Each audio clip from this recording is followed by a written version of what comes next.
দিনটা ছিল 1907 সালের 15ই নভেম্বর। পুরুলিয়া থেকে রাঁচি এবং 1913 সালের 6ই অক্টোবর রাঁচি থেকে ঝাড়খণ্ডের লোহারডাঙ্গা পর্যন্ত ছোট্ট ন্যারোগেজ ট্রেন চালাতো বিএনআর বা বেঙ্গল নাগপুর রেলওয়ে। ধোঁয়া উড়িয়ে, সিটি বাজিয়ে, লাল মাটির পথে ঝাড়খণ্ডের লাল পলাশ আর মহুলের জঙ্গল পেরিয়ে ট্রেন চলত ন্যারোগেজ পথ ধরে পুরুলিয়া থেকে লোহারডাঙ্গা। রেলের গ্রেডেশন চেঞ্জ হলো, ন্যারোগেজ থেকে হয়ে গেল ব্রডগেজ, হারিয়ে গেল সেই সময়ের স্টিম আর ডিজেল লোকোমোটিভ। নমস্কার, সবাইকে স্বাগত। থাম্বনেল দেখে বুঝতেই পারছেন আজকের কন্টেন্টের বিষয় কি। একদম ঠিক, পুরুলিয়া। আর পুরুলিয়া বলতে অনেকের কাছে যেটা বোঝায় অযোধ্যা, পুরুলিয়া বলতে অনেকের কাছে বোঝায় upper dam, lower dam, Bamni falls কিংবা মুরগুম্মা। পুরুলিয়া বলতে বোঝায় পলাশ, আর পুরুলিয়া বলতে বোঝায় মহুয়া। আজকে সেই সব সন্ধান দেব না, আজকে সন্ধান দেব কোথায় আছে সেই ন্যারোগেজের লোকোমোটিভগুলো। চলতো পুরুলিয়া থেকে রাঁচি এবং রাঁচি থেকে লোহারডাঙ্গা। এই যে রেলওয়ে ব্রাঞ্চে যে ট্রেন চলতো, সেই ট্রেন চলতো স্টিম লোকোমোটিভ দিয়ে। বর্তমানে সেই স্টিম লোকোমোটিভগুলো কোথায় আছে জানবেন? চলুন আমার সঙ্গে শুরু করা যাক আজকের এই উপস্থাপনা। শুরু করব পুরুলিয়া জংশন থেকে এবং আমরা পৌঁছবো কোটশিলা। তার মাঝে দেখাবো হারিয়ে যাওয়া সেই লোকোমোটিভগুলোর সন্ধান।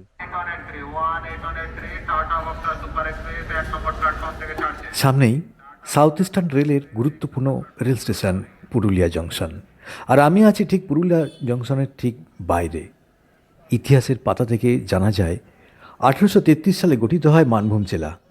জেলা সদর প্রথমে মানবাজার স্থান পরিবর্তন করে এবং নতুন জেলা সদর হিসেবে পুরুলিয়ার পত্তন ঘটে। এবং 52 বছর পর অর্থাৎ 1890 সালে বেঙ্গল নাগপুর রেলওয়ের অধীনে চালু হয় পুরুলিয়া রেল স্টেশন। পুরুলিয়া থেকে এবার আমরা বেরিয়ে যাচ্ছি, পৌঁছবো হচ্ছে কোটশিলা জংশন।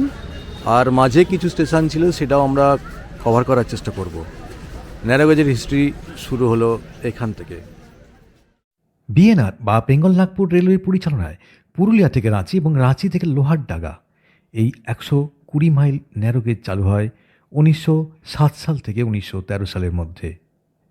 রাঁচি থেকে কোটশিলার ব্রডগেজ রূপান্তরিত হয় 1960 সালে এবং কোটশিলা থেকে বোকারো 1964 সালে ব্রডগেজের নতুন রুট হিসেবে কানেক্ট হয় এবং কোটশিলা হয়ে যায় কোটশিলা জংশন।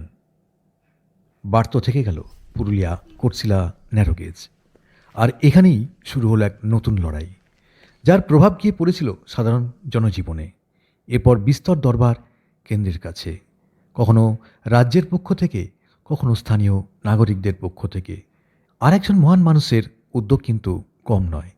তিনি হলেন রেল স্ট্যান্ডিং কমিটির সেই সময়কার চেয়ারম্যান শ্রদ্ধেয় স্বর্গীয় বাসুদেব আচারিয়া মহাশয়।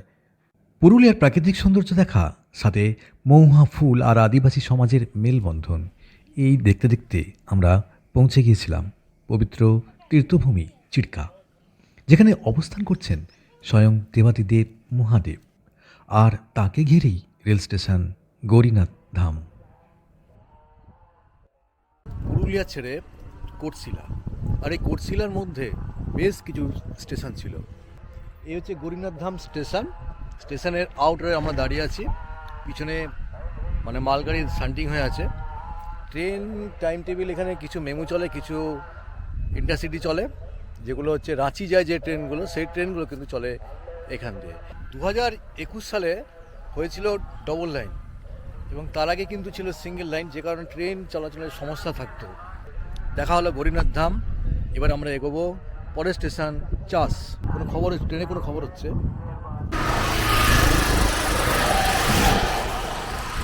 ট্রেন আসতে খবর পেয়েছিলাম, কিন্তু ট্রেনের দেখা আমরা পাইনি। পেলাম গা ঘেঁষে চলা পুরুলিয়া রাঁচি রোড ধরে 18019 ঝাড়গ্রাম ধানবাদ মেমুকে। রাজা ভিক্রম্বর সিং দেওর ঐতিহাসিক পাথরমহল ও দুয়ার ভাসনী মন্দির, তার সাথে জড়িয়ে আছে নানা ইতিহাস। লোকেশনের নাম এই হচ্ছে গড় জয়পুর স্টেশন। এখান দিয়ে একটা সময় চলতো ন্যারোগেজ। 2021 সালে এখানে কিন্তু ডবল লাইনের কাজ হয় এবং আপাতত এখন সারাদিনে সারাদিনে কোটশিলার উদ্দেশ্যে 6 জোড়া এবং বোকারোর উদ্দেশ্যে 2 জোড়া মেমু চলাচল করে। গরিনাথ ধাম এবং গড়জয়পুর স্টেশনের মাঝে চাষ রোড, যা সময়ের অভাবে স্কিপ করতে বাধ্য হয়েছি। গড়জয়পুরকে বিদায় জানিয়ে আমরা পৌঁছব সেই লোকেশনে। আপনাদের 6 ইঞ্চি স্ক্রিনে গুগল স্যাটেলাইট ম্যাপ, এখানেই আমরা পৌঁছেছি। তবে গড়জয়পুরের পরের বারবেন্দা ব্লক কেবিন এই গল্পে উপস্থাপিত করতে পারলাম না। ঠিক কোটশিলা জংশন যে কানেক্টরটা সেইখানে, আর আমার ঠিক পিছনে হচ্ছে সেই কানেক্টর। আমার ডান দিকে হচ্ছে এই যাচ্ছে পুরুলিয়া, আর আমার এই বাঁ দিকে এই যাচ্ছে বোকারো। 1964 সালে রাঁচি কোটশিলা ব্রডগেজের এক্সটেনশন হয় বোকারো পর্যন্ত। কোটশিলা বোকারো ব্রাঞ্চে সারাদিনে 9 জোড়া ডেলি মেমু এবং এক্সপ্রেস চলাচল করে। সাপ্তাহিক একটি এক্সপ্রেস ট্রেন চলে। কোটশিলা জংশন পৌঁছানোর আগে সেই সন্ধান দেব যার জন্য আপনারা অধীর আগ্রহে অপেক্ষা করে আছেন। 1992 সালে ভারতীয় রেল পুরুলিয়া কোটশিলা ন্যারোগেজের ইতি ঘটিয়ে ব্রডগেজে রূপান্তরিত করলেন। আর সেই সময় বাড়ত হয়ে গেল ন্যারোগেজে ছুটে চলা স্টিম লোকো এবং ডিজেল লোকোমোটিভগুলো। এরপর বাকি তথ্য জানতে আমাদের যেতে হবে উড়িষ্যার জেলার বারিপদা রেল মিউজিয়াম এবং বারিপদা রেল স্টেশন, যেখানে সংরক্ষিত আছে 2টি স্টিম লোকো এবং একটি ডিজেল লোকো। রূপসা বাংডিপোসি তালবাঁধ ন্যারোগেজের ইতিহাস আমার এই চ্যানেলে পেয়ে যাবেন, যেখানে ময়ূরভঞ্জ স্টেট রেলওয়ে ন্যারোগেজের গল্প সম্পূর্ণ তুলে ধরা আছে। এই লোকোমোটিভগুলো কী করে পৌঁছলো বারিপদায়? তথ্য বলছে পুরুলিয়া কোটশিলা ন্যারোগেজে ছুটে চলা লোকোমোটিভগুলো 1992 সালে তুলে নেওয়া হয়েছিল এবং সেগুলোকে শিফট করানো হয়েছিল বারিপদায়। বারিপদা বাংলিপোসি যে ন্যারোগেজ চলতো সেই ন্যারোগেজের লোকোমোটিভ হিসেবে চলেছিল। এরপর বারিপদা বাংলিপোসি ন্যারোগেজ যখন আপগ্রেড হয়ে ব্রডগেজে রূপান্তরিত হয়, সেই লোকোমোটিভগুলো প্রিজার্ভ করা হলো বারিপদা রেল মিউজিয়ামে। আর চাক্ষুষ দেখতে হলে আপনাদের পৌঁছতে হবে বারিপদা। এখানে অবশ্য বিনা পয়সায় আপনি মিউজিয়ামে প্রবেশ করতে পারবেন, সাথে উপরি পাওনা বাংলিপোসি। আর যদি আপনারা পুরুলিয়া বেড়াতে আসেন এবং পুরুলিয়া জংশনে বোর্ড করেন, পুরুলিয়া জংশনের ঠিক বাইরেই আছে আরও একটি লোকোমোটিভ, যেখানে যাবতীয় তথ্য দেয়া আছে, যেখান থেকে জানতে পারা যাবে পুরুলিয়া কোটশিলা ন্যারোগেজের সংক্ষিপ্ত ইতিহাস। এই ছিল পুরুলিয়া কোটশিলা ন্যারোগেজের সংক্ষিপ্ত ইতিহাস আর লোকোমোটিভগুলোর ঠিকানা। এরপর আমাদের উপস্থাপনা শেষ হবে কোটশিলা জংশন,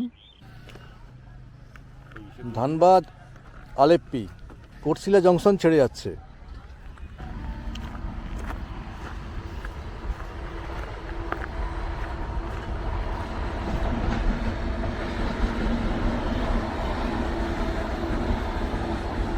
WAG 9 এটা বোকারোর দিকে যাচ্ছে।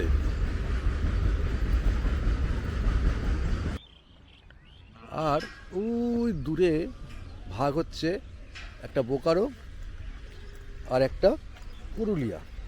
পুরুলিয়া থেকে লোহারডাঙ্গা 120 মাইল ন্যারোগেজ চালু হয়েছিল 1907 সালের 15ই নভেম্বর প্রথম পর্যায়ে রাঁচি, আর দ্বিতীয় পর্যায়ে 1913 সালের 6ই অক্টোবর রাঁচি থেকে লোহারডাঙ্গা। আর রাঁচি কোটশিলা বোকারো ব্রডগেজ হয়ে যাওয়ার কারণে 1957 সালে বন্ধ হয়ে যায় ন্যারোগেজ পরিষেবা এবং 1960 সালে এখান থেকে চালু হয় ব্রডগেজ। কিন্তু সেই সময় পুরুলিয়া থেকে এই কোটশিলা পর্যন্ত কিন্তু ন্যারোগেজ বন্ধ হয়নি, তখনও চালু ছিল। তথ্য বলছে 1960 থেকে 1989-90 মধ্যে চালু ছিল ন্যারোগেজ, কিন্তু তারপরে পরিষেবা বন্ধ হয়ে যায় এবং কাজ চালু হয় হচ্ছে ব্রডগেজের। এবং 1992 সালে পুরুলিয়া কোটশিলা ব্রডগেজ চালু হয় এবং 2021 সালে ডাবলিং হয়। তখন সিঙ্গেল লাইন ছিল, পরে ডাবলিং হয়। আর কোটশিলার পরের স্টেশন হচ্ছে বেগুনকোদর, ঝালিদা। পুরুলিয়ার তাপমাত্রা এতটাই বেশি, এই মার্চে প্রায় লাস্ট উইক চলছে, তবুও রোদের মধ্যে বেরিয়েছি শুধুমাত্র আপনাদের জন্য। পিছনে কোটশিলা স্টেশন, আর আমরা আসলাম পিছনে এই পথ ধরে। তাহলে ঠিকানা পেলেন কোথায় আছে সেই ব্রডগেজের লোকোমোটিভগুলো। আমার সঙ্গে এই ধরনের ভিডিও দেখার জন্য অনেক অনেক ধন্যবাদ আপনাদেরকে। এই ধরনের ভিডিও আরও আনবো আপনাদের জন্য, সঙ্গে থাকতে বলবো। ভালো লাগলে একটা লাইক কিন্তু অবশ্যই দিতে ভুলবেন না। সবাই ভালো থাকবেন, সুস্থ থাকবেন, সবাইকে ধন্যবাদ।